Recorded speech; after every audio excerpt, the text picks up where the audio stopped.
Hey guys, welcome to Buckle Up Podcast. I'm your host, Shipley McGinnis, and I am so happy that you guys are listening. I hope your day is going well. Mine is going swell, and I'm just happy to be here. So, today I want to talk about an article that I had read about a funeral parlor in Colorado who owes families $950 million because they got caught giving clients fake ashes of their loved ones. So they were collecting the insurance company's checks, and they was not burying these families' loved ones. They were giving them ashes and saying that they cremated them and they were fake ashes. Meanwhile, where they ran off with their insurance money. So one of the reasons on how they got caught, according to the article, is that they ran off to Oklahoma when the bodies of the clients in their funeral parlor started to smell. So they were having the bodies kept inside the funeral parlor, and they also was having the bodies outside. They buried some of the bodies outside. It was like at least 200 bodies that they did this to, and they gave the families fake ashes. So now these folks are waiting um for a court date, and yeah, this is what the love of money will do for you folks.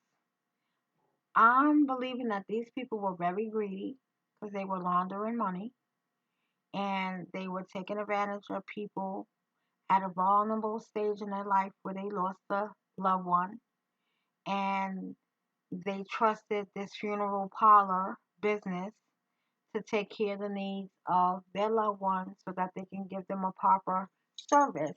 And these people clearly took advantage of them, you know, and they got caught when, the neighbors found out that, listen, we have some foul odor coming for this funeral home, and I think that's what opened the can of worms to find out what these people were doing to these people, which is horrible, horrible. You know, there's just, money will make, when you love money, money will make you do immoral things. And this is what these people did. They took advantage of people that were very vulnerable. And I feel like they should serve time for that. They should get whatever time money laundering is. Um, they should get that time. They should have enough time to sit in there and realize what they did to 200 families, basically. And God knows how long they was getting away with this. But they had to been getting away with this for quite some time when you're owing people $950 million. That's a lot of money. So that tells me you've been doing that for quite some time. I just don't understand people in this world.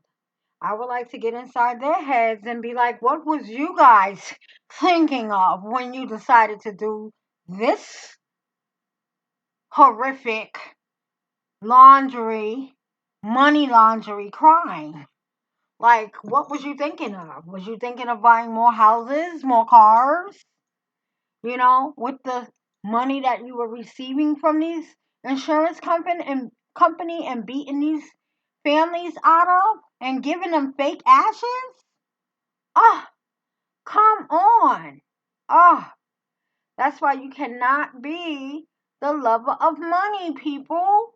Because lover of money will make you do bad things. It will make you do things that you would not ordinarily do in your right state of mind when you love money. You cannot love money. You cannot. You cannot. Because if you do, this is what the love of money will put you at in jail. It will put you in jail because you don't have a moral compass of anything because you love money. So anything on your mind is I gotta get this money. I love it so much. I don't care by any means necessary or how I get it. I gotta get this cheddar. I don't love money. I like money, but I don't love money. Because I don't never want to be in a position where I'm like, oh, I'm loving all this money. No, I like this money, but I will never love money where it'll put me in a compromised position that will compromise my moral complex. Never. Never, never, never, never, never, never, never. Mm-mm. No. No, no, no, no, no.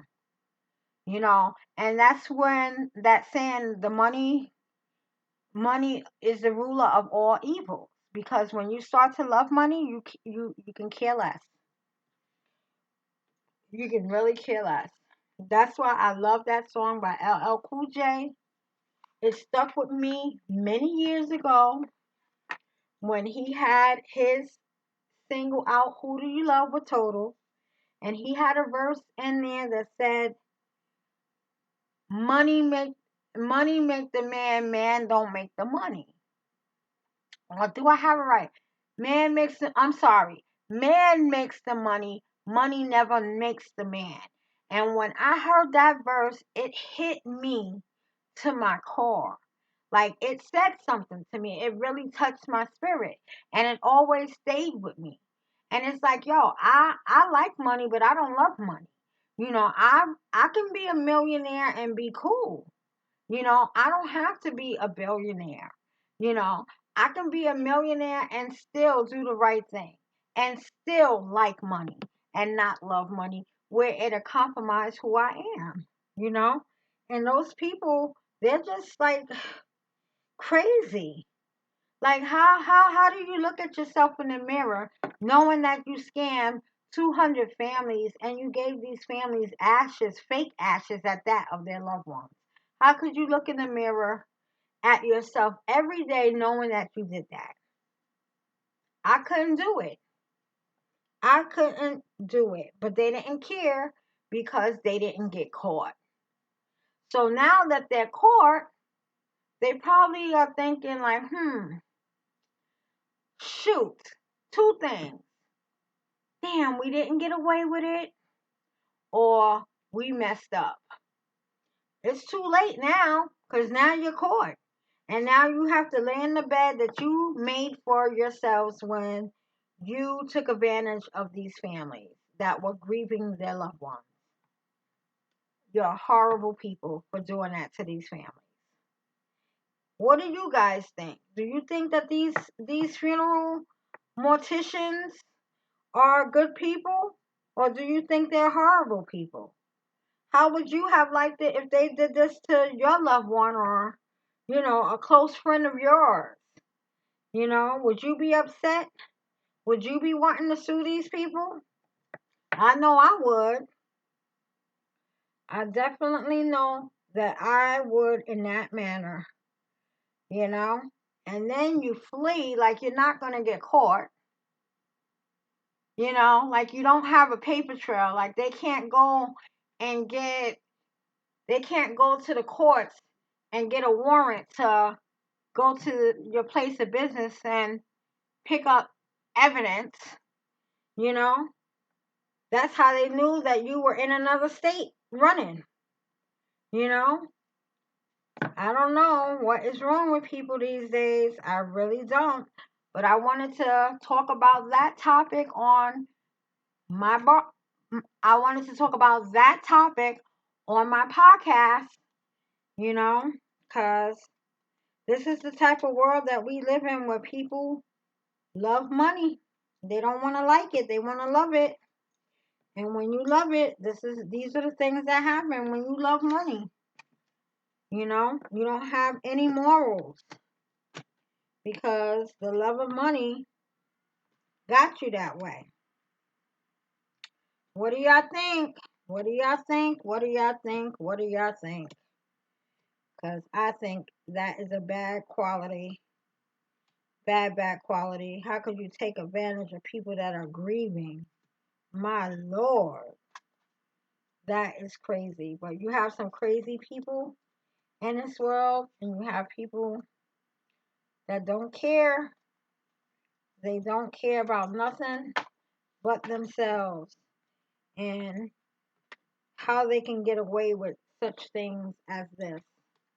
And I'm glad that these people got caught and they didn't get away with this.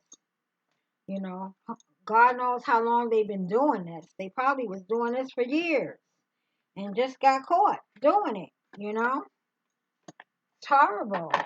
These poor families, they're grieving for their loved ones and then they have to deal with someone beating them out of their family's money, their insurances, you know, which is horrible.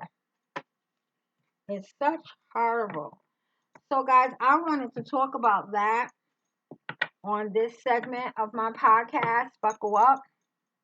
And you know how I do at the end of my podcast, which this will be the end of that, because I wanted you guys to know about that situation that happened in Colorado with the funeral parlor, taking advantage of its families that's trying to bury their loved ones.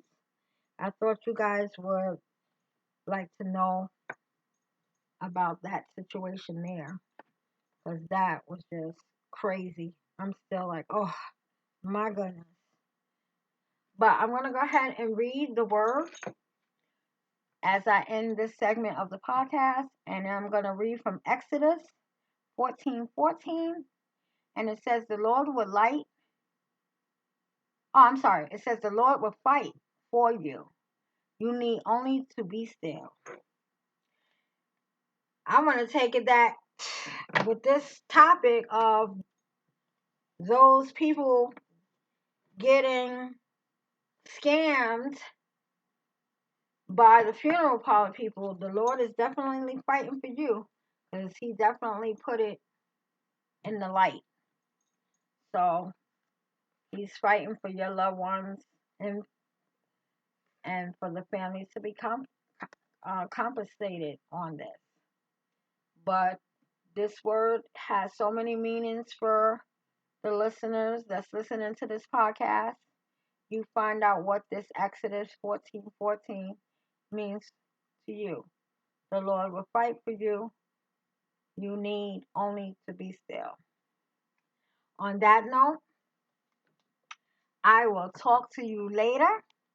Thank you for listening, and I will see you on the flip side. Goodbye for now.